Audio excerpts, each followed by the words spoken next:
Every time you buy a bag of synthetic, blue crystal fertilizer, you aren't just spending your hard-earned pension. You might actually be killing the very soil you trying to save. For decades, we've been told that plants need a chemical fix to grow, but our great-grandparents grew enough food to survive wars and famines using nothing but what the earth provided for free. Today, I am going to show you how to break your dependence on the big box stores and reclaim the ancient, lazy, gardening wisdom that builds soil so rich it feeds your family for generations. We're going to dive into the forgotten world of natural soil builders that don't just feed the plant for a week, but build a living ecosystem that works for you. Before we dive in, tell me in the comments, where in the world are you watching from and what's the number one crop you want to grow this year? By watching to the end of this video, you'll discover 5 famine-proof fertilizers hiding in your own backyard. A way to make your own liquid gold that rivals anything in a plastic bottle, and the 3 perennial crops that will keep producing for 30 years with almost zero maintenance. Stick around, because near the end, I am going to reveal the forbidden plant that was once so valuable for soil health that it was traded like currency, and why you should probably be growing it right now. We live in an age of fragile supply chains and skyrocketing food prices. If the trucks stop moving, those colorful bags of fertilizer disappear from the shelves in 48 hours. But the gardener who knows how to use waste as wealth never has to worry.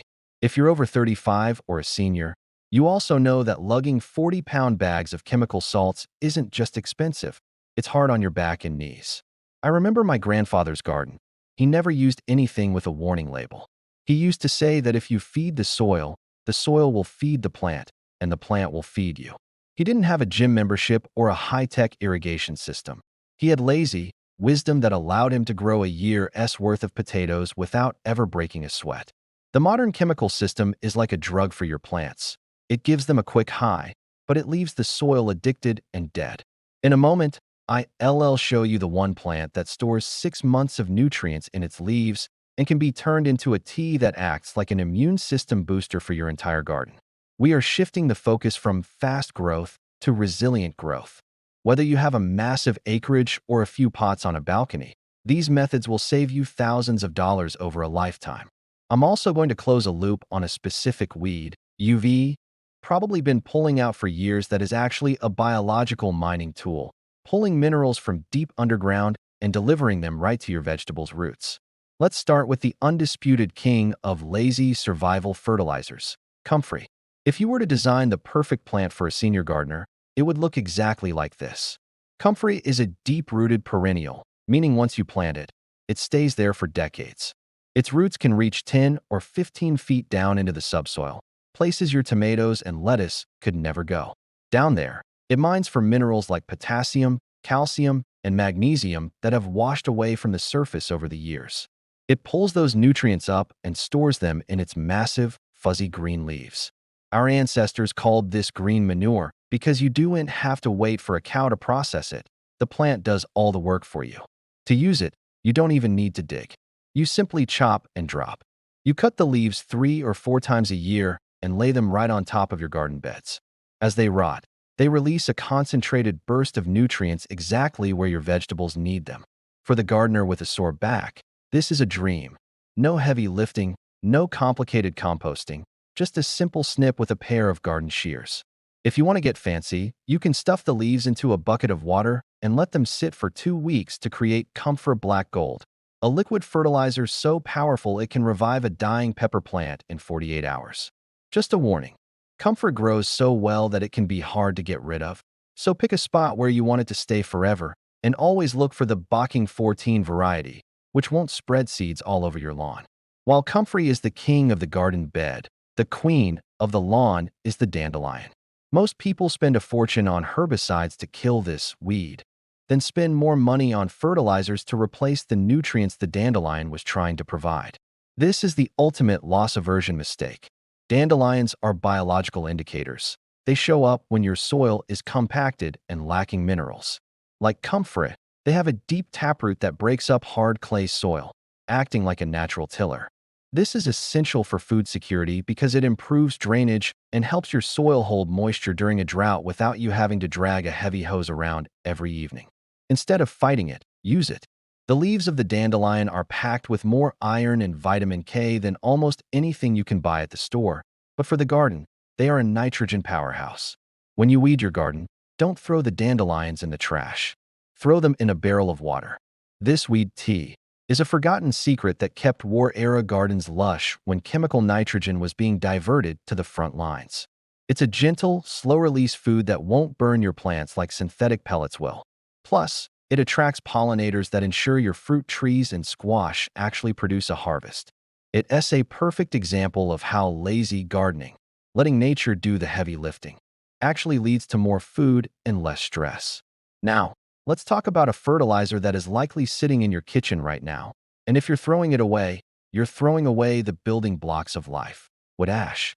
If you have a fireplace or a wood-burning stove, you have a concentrated source of calcium, potassium, and trace minerals that would cost $20 a bag at a garden center. For centuries, ancient wood ash wisdom was the secret to growing massive root crops. It's particularly powerful for those of us who want plant once harvest forever, crops like fruit trees and berry bushes. These long-living plants get hungry for potassium to produce sweet, juicy fruit, and wood ash is the perfect, slow-release snack. For the senior gardener, wood ash is incredibly easy to apply. You don't need to till it in. You simply sprinkle it like a light dusting of snow around the base of your plants in early spring. However, there is a very important safety rule. Wood ash is highly alkaline. It acts like lime and raises the pH of your soil. This is great if you have acidic soil, but you should never put it around acid-loving plants like blueberries, azaleas, or potatoes, as it can encourage potato scab. If you use it correctly, sparingly, and away from the acid lovers, it acts as a natural pest repellent too. Slugs and snails hate crawling over the gritty, alkaline powder. It's a double win. You refeeding your food and protecting it at the same time, all for the cost of a winter fire. If wood ash is the bones of the garden, then nettle tea is the blood. Stinging nettles are often feared because of their bite, but in the world of survival gardening and famine foods, they are a top-tier resource. Nettles are a sign of high-fertility soil, but they also create it. They are incredibly rich in nitrogen and chlorophyll.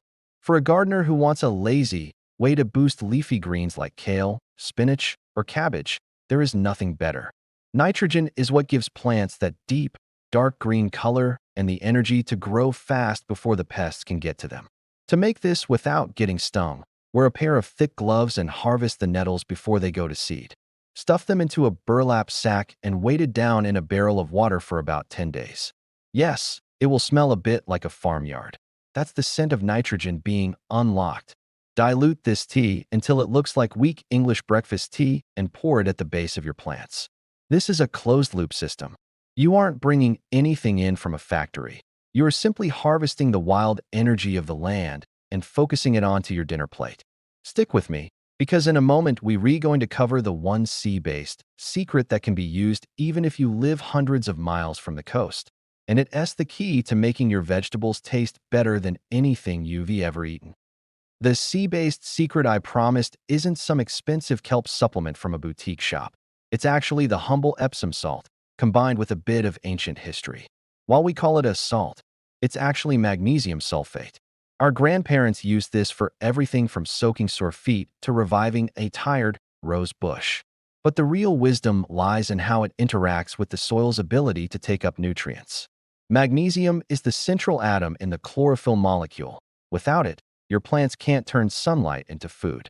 If your tomato leaves are turning yellow between the veins while the veins stay green, your plant is screaming for this. For the gardener who wants a lazy, high-yield hack, a simple foliar spray made from a tablespoon of Epsom salt in a gallon of water can trigger a massive growth spurt. But here's the forgotten twist. If you can get your hands on some dried seaweed, or even the water from soaking your sushi nori, you re-adding 60 different trace minerals that have been washed out of our farm soils over the last century. This sea-strength tonic is why coastal gardens always seem so much more vibrant. It gives the plants the immune system they need to fight off blight and mildew without you having to spray toxic fungicides.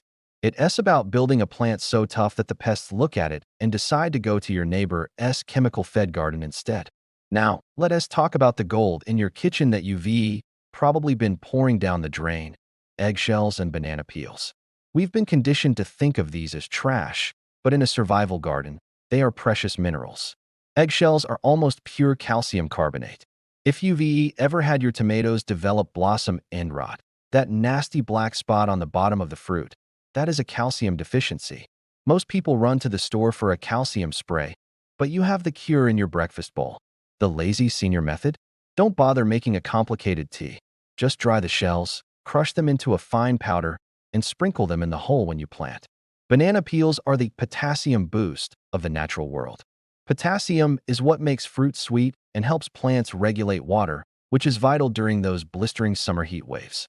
If you want your garden to feed your grandchildren, you have to teach them that the waste from a snack is the wealth of the soil. You can simply bury a banana peel at the base of your rose bushes or bell peppers. Within weeks, the microbes will have turned that peel into plant-available energy. Stick with me, because we are approaching the final reveal. I am about to show you the forbidden plant that was once used as a living currency for soil health, and I'll give you the exact first step you can take today to start your journey toward true fertilizer freedom. The forbidden plant I've been hinting at is the clover, specifically red and white clover.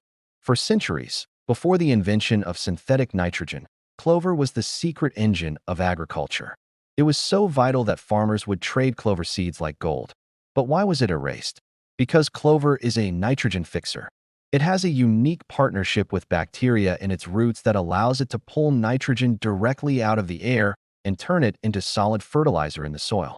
Chemical companies couldn't sell you nitrogen if your lawn was already making it for free, so they rebranded clover as a weed and sold us herbicides to kill it. If you want a lazy garden that feeds itself, you must stop fighting the clover. In a survival gardening setup, clover is your best friend. It acts as a living mulch, covering the bare soil so the sun doesn't bake away your moisture. This is perfect for seniors because it means less weeding and less watering. Every time you mow the clover or it naturally dies back, it releases a nitrogen bomb into the ground for your vegetables to find. It's a plant once harvest forever system that creates food security from the bottom up. By letting the clover grow among your fruit trees or between your garden rows, you are essentially installing a free, solar-powered fertilizer factory that never goes on strike and never raises its prices. If you forget everything else we've talked about today, remember this: a truly resilient garden is one that mimics nature, not a laboratory. Nature doesn't use blue crystals, it uses cycle and decay. By reclaiming comfrey, dandelion, wood ash, and clover, you are taking the power back from corporations and putting it back into your own hands and your own soil. You are building a garden that your future self, perhaps with a slower back or a tighter budget, will be able to manage with ease. Food security isn't just about having seeds. It's about having the lazy wisdom to keep those seeds growing for pennies. Your first step today is a small one. Go into your kitchen or your backyard and find just one of the resources we discussed. Maybe it's a handful of eggshells or a patch of dandelions you were planning to pull. Instead of throwing them away, give them back to the earth. I want to keep this community of self-sufficient gardeners growing. So tell me in the comments, which one of these forgotten fertilizers are you going to use first, and what country are you watching from? If this video helped you see the wealth in your waste, please hit the like button and subscribe. It helps us get this ancient wisdom to more people who are tired of being dependent on the system. Next, I am thinking about doing a video on 10 medicinal weeds hiding in your lawn that can act as a natural pharmacy. Comment the word medicinal if you want me to make that video next. Until then, keep your waste close, your soil closer, and keep growing. See you in the next one.